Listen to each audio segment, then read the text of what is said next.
the purpose of my work. And if the purpose also has, fortunately, in the administration, the rules and regulations and resources, that's what I'm here for. I'm not an onlooker. I have to be a doer. I have to change where the problem needs to be changed and not worry about who will like it and who will not. Not looking for social approvals. And look, there were social approvals even for no smoking zone. So on one hand, you an approval. On the other hand, you disapproval. You're not looking at these two.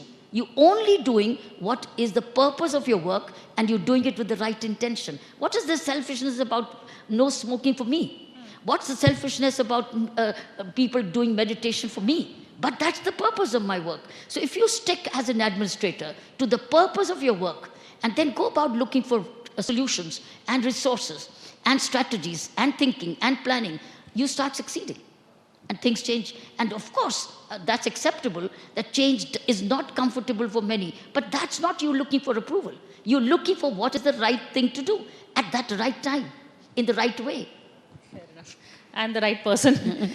But what is the Kiran Bedi mantra for governance or for, doing the right thing? What are the three principles? Because as I said earlier, we've been doing many shows with you. I've seen the response you get. I've seen how many young kids especially do want, and the kids who they've heard about you. You're a legend. Maybe, my generation, of course, we grew up with your Kiran Bedi and around that time. But kids now want to emulate you, become like Kiran Bedi. So what would you tell them? I think you have to be self-driven. Motivation has to come from within.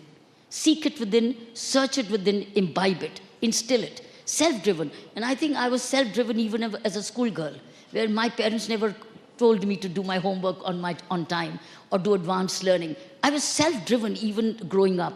And I think that self-driven habit stayed with me, where I administer and serve my duty. Self-driven. My senior doesn't have to tell me, aise karo.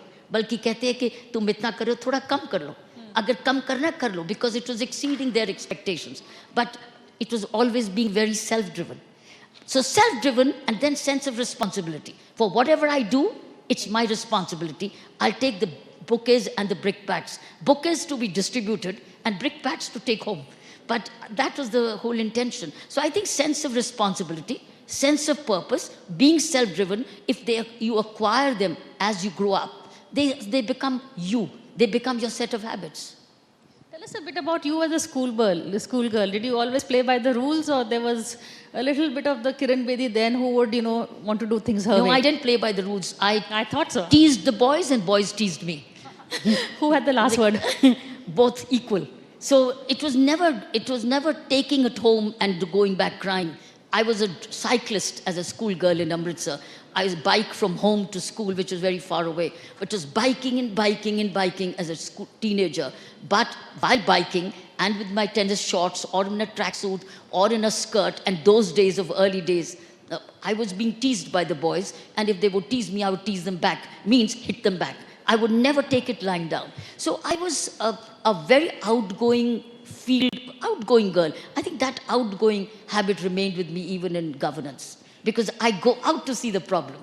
I don't ask for reports. There's no paper report with me. It's all about, you tell me a problem, I'm going and seeing it. Let's go see the problem. Once we see the problem, as I said, you use all your 5 senses on the problem. When you listen, you hear, you think, you watch. And once you've got the sense of it, you don't need a report. You come and make your own report. And then you get into an execution plan.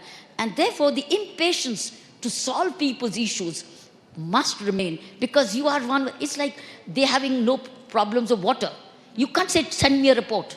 Let me see why the problem is there. So when the whole area is going dry, how do you do water harvesting? Who can do the water harvesting? Where will the resources come from? How does the piped water go there? So don't wait. If you were there, you would want it now. You don't say, kal aayenge, parso aayenge, mahine ke baad aayenge. It's a problem is now. Solve the problem on urgent basis, what requires urgency, and then take up what is important. So it's like being urgent in public problems, important in public issues. What is not important, what is not urgent can wait. So I think my whole approach was to grievance redressal was, let me see the problem myself rather than having a report. It was always different from paper reports which would come. It was a paperless problem solving only by being on the field most of the time. And Also instant governance, I think, problem solving instantly. But there have been times where you have, faced a brick wall. You had times where you had to, back down. How did you feel then? How did you mentally